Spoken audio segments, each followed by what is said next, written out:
My daughter-in-law served the pie before I even sat down, and she served it to everyone except me. She placed a generous slice in front of her mother, her sister, her sister's husband, and both her children with careful attention. She made 2 trips from the kitchen carrying plates with both hands, never once looking in my direction. When the table was full and everyone had already started eating, she finally turned to me with a smile that didn't reach her eyes. "Oh, we weren't sure if you'd want any, Lorraine. You mentioned watching your sugar." I had mentioned watching my sugar once, 8 months ago at a different dinner. I looked at the beautiful butter tart pie, the kind my late husband Harold used to buy from the bakery on Eldon Street every November. I looked at my son Warren, who was already eating happily and hadn't noticed or had chosen not to say anything. Something inside me finally broke in that moment. I pushed back my chair slowly and stood up. My hip had been bothering me since January, but I stood as straight as I could. I said very quietly, "I think I'll head home now." Nobody tried to stop me. Not Warren, not Kristen, not even little Hazel, who usually begged me to stay longer. I walked out of that house with as much dignity as I could gather. The drive home took only 12 minutes, but it felt like forever. I drove back to the house Harold and I bought in 1987, the same house where Warren learned to ride his bike in the driveway. This was the home where I had raised my family and still paid the property taxes every single year without missing a payment. I made myself a cup of tea and sat at the kitchen table in complete darkness. For a long time, I just sat there thinking about how this disrespect had been happening for 2 years. I had never let myself say it out loud until that night. My son Warren married Kristen 6 years ago in a beautiful vineyard wedding outside Niagara-on-the-Lake. I wore the blue dress Harold always loved. I danced with Warren during the mother-son dance and cried happy tears. I liked Kristen back then because she was sharp, funny, and made my son laugh in a way I hadn't seen since he was a teenager. The first 2 years after their marriage were genuinely fine. We spent Christmas together and rented a cottage in Muskoka, where Warren caught a huge pike. I babysat their daughter Hazel on weekends whenever they needed me. I never arrived uninvited and never offered unwanted opinions about their house or decisions. I'd watched too many friends damage their relationships by being overbearing, so I was determined not to be that kind of mother-in-law. Everything changed after Harold died from pancreatic cancer in the spring of the 3rd year. The cancer was fast and merciless. One day he was here having breakfast with me, and then suddenly he was gone forever. 41 years of marriage ended in the blink of an eye. Kristen had never known how to handle grief, and I could see it at the funeral in the way she stood slightly apart from everyone. She offered clipped, formal condolences like she was reading from a card. She wasn't cruel exactly, but she had no tools for comforting a grieving woman. I tried hard not to need too much from them. I called Warren on Sundays, visited once or twice a month, and always brought small, thoughtful gifts like banana bread or books. I always texted before coming, and always left before it got late. But slowly the patterns became impossible to ignore. Kristen would leave the room shortly after I arrived, not rudely but deliberately.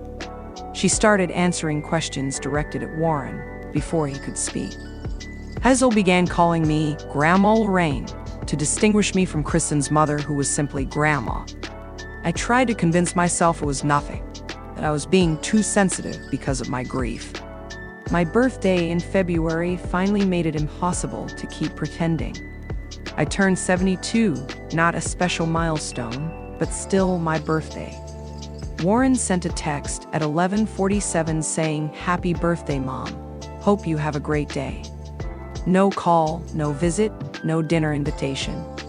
I made my own birthday dinner that night. Roast chicken with lemon and thyme, just like Harold's mother taught me. I opened a bottle of Riesling and ate along at the table. That night, lying in bed, I finally admitted the truth to myself. I was being slowly and deliberately eased out of my son's life.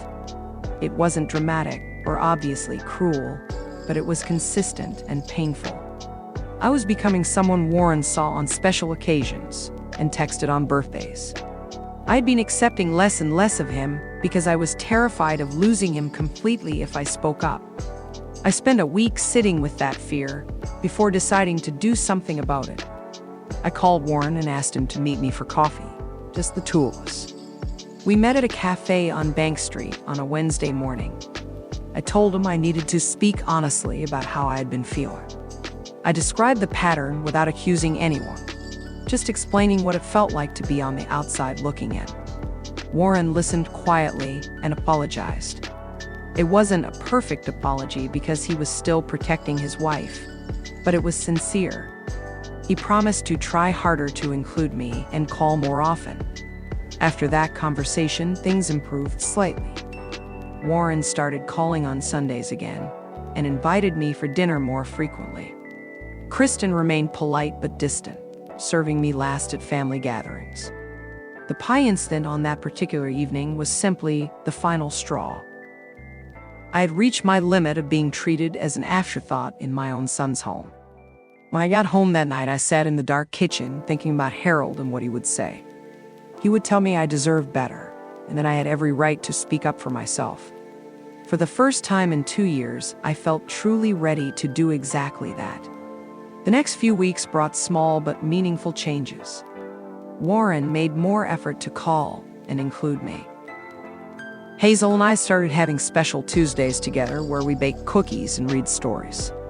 I began volunteering at the local library helping adults learn to read. For the first time since losing Harold, I started building a life that didn't completely depend on my son's attention. I realized I had been waiting for Warren to come back to me instead of creating something worth coming back to. That shift changed everything. I stopped organizing my happiness around whether my son remembered my birthday or served me pie first. I started filling my days with things that brought me joy and purpose. The library, my friendship with Beth, reading with Calvin, and special time with Hazel became my anchors. Christmas that year, I decided to host at my house for the first time in years. Warren and Kristen agreed to Christmas Eve. It wasn't perfect, but it was real. Hazel made me a clay dish from my keys, and I used it immediately. Warren and I had a quiet conversation by the fire where he apologized again for missing my birthday.